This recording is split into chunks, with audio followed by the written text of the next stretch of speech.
Hello, friends, and welcome back to Malicious Compliance Stories. Let's start our video with a story where OP is wrapping up a shift at a small German store, counting down the minutes to close after giving plenty of "we're closing" warnings, and then meets Karen.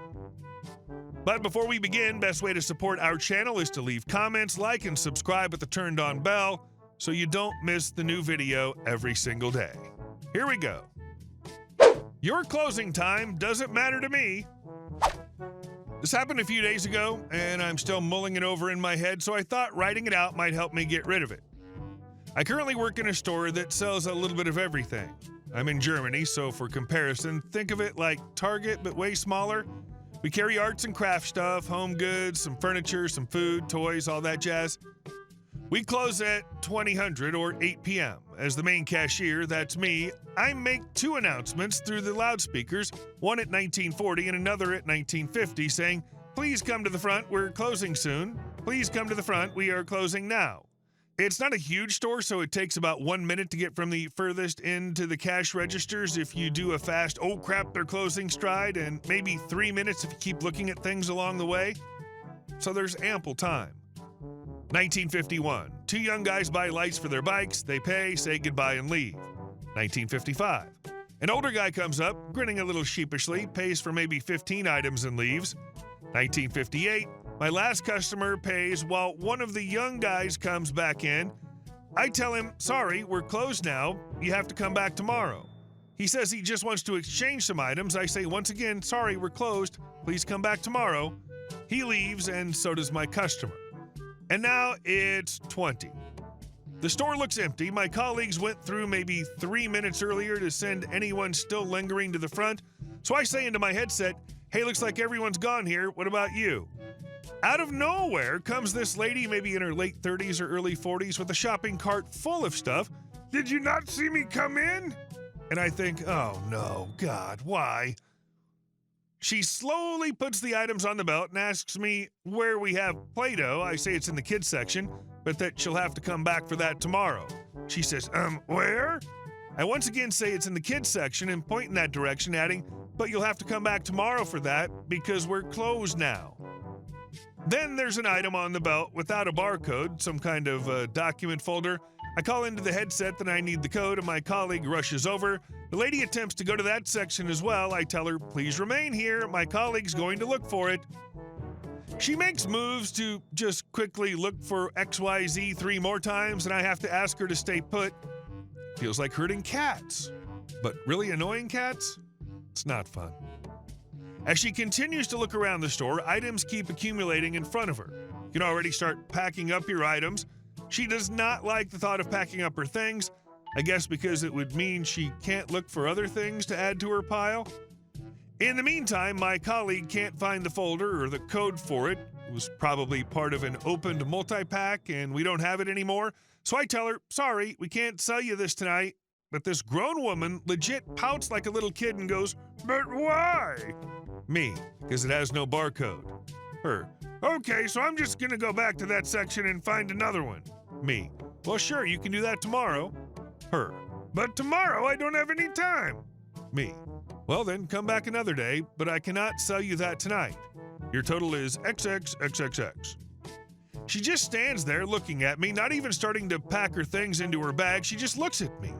Suddenly she goes, "So are you actually gonna answer my question, or are you just gonna ignore me? Do you have Play-Doh? And where?" Instead of saying, "I already told you," I just say, "Oh, I didn't hear your question. It's in the kids section," and once again, I point to it. She looks at me like I'm dumb and goes, where? I'm asking, and you're just waving your hand." For the third time, I point in the exact same way and direction, and she just huffs. Finally, she's packed up, paid, and leaving, but not before telling me again that she doesn't have time tomorrow, and why won't I just let her get the stuff? It's now 2010, but it feels more like 2030. I feel bad for the guy who just needed to exchange those batteries for a different size or kind. If I'd known she was still in the store, I would have let him exchange them.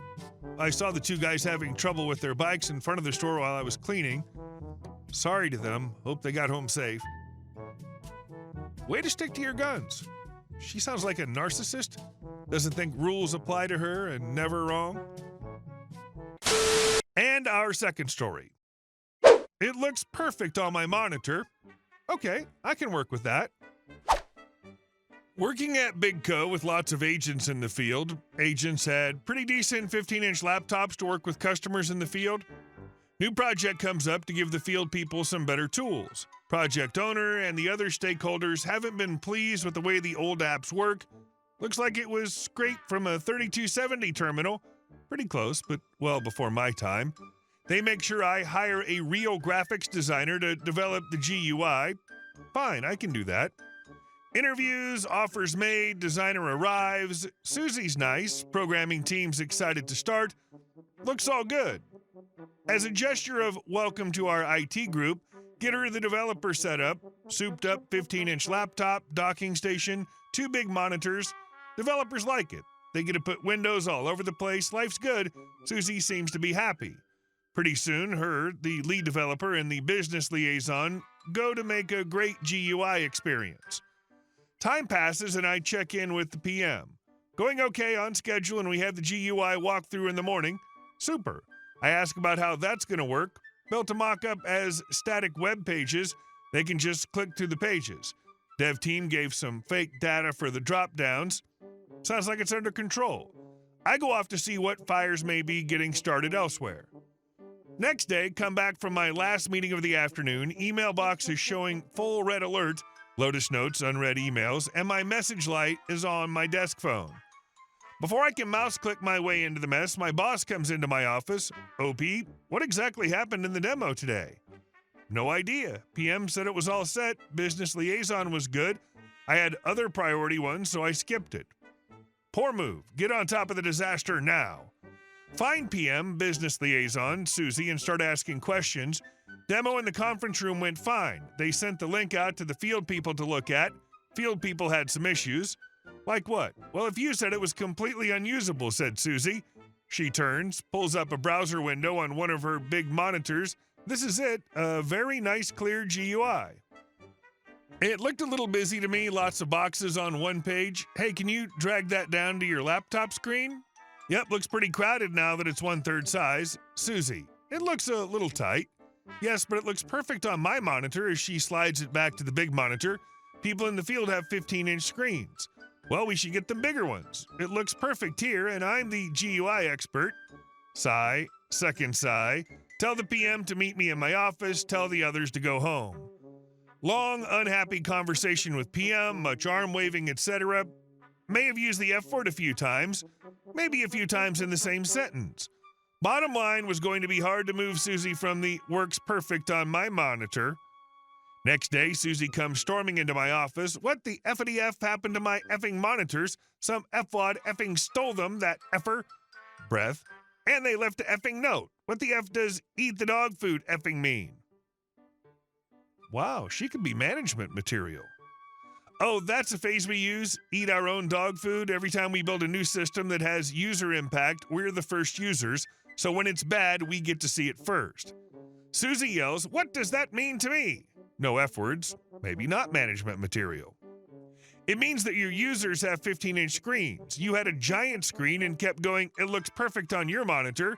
Now you have 15-inch screens to see what they see. You know, eat the dog food. Susie sighed and walked away. 4 days later, the revised GUI demo went very well and she got her monitors back. Monitors was from the IT storage area. They were happy to get rid of 2 of their old monitors. Unamused when they came back. Susie sounds pretty stupid if she couldn't understand the obvious issue. She should have been fired. And our last story.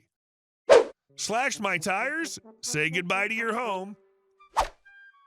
I live in a big, older apartment complex that's not in the best area, but it was quiet enough when I moved in. That changed this summer when a new family moved in next door. They crammed 2 families, about 10 to 12 people, into a 2-bedroom unit, and on top of that, they'd have friends over constantly, turning the area into a revolving door of noise and chaos. The teenagers were the worst. With nothing else to do, they'd loiter around, block the stairway, throw rocks, and occasionally even damage cars. My downstairs neighbor once found his car dented after they used it as a seat, and another tenant had a window crack from them tossing things around. They'd bang on people's doors just for laughs, and anytime I tried to pass by, they'd make rude comments or barely budge from the stairs. The worst was when they started committing actual property damage. My downstairs neighbor had his place broken into. He caught them in the act, reported it, but nothing happened. I'm a 22-year-old woman, so the thought of them breaking into my apartment was terrifying. I thought about getting a security camera, especially after my downstairs neighbor installed one, but before I got the chance, they vandalized my car. I went out one morning to find one of my tires completely slashed. It was infuriating. My tires were practically brand new, a gift from my dad. I could barely afford to replace it. After filing a police report, I went to the property manager, showed him photos, and let him know they were causing serious issues. He promised that one more complaint of property damage and they'd be out. That day, I finally installed a security camera. From then on, I started documenting every single thing. Whenever they clogged the stairs, caused noise disturbances, or harassed neighbors, I took note. I figured it was only a matter of time until they crossed another line, and I'd have everything ready. My apartment manager even encouraged me to keep track, likely because he was fed up with them too. A couple of weeks passed with little sign of them, then one Sunday I noticed one of them sitting on my car hood again. By the time I got outside, they'd already scattered, but not before leaving another dent in my car. My roommate's car had a similar dent, and I'd seen them sitting on our downstairs neighbor's friend's car as well, so I parked directly in front of our building that night, right in view of my new camera. Sure enough, I caught them on video banging on my car and lounging around on it like it was their personal hangout spot. I compiled everything, attached the footage, and sent my manager an email with a firm demand for action. I got a reply back almost immediately, thanking me for documenting everything and letting me know he'd serve them an eviction notice the next day. They'd have 30 days to leave. I'm happy it all turned out well for you, and those horrible people were finally kicked out. Hey guys, thank you all for watching the video. I'll see you in the next one.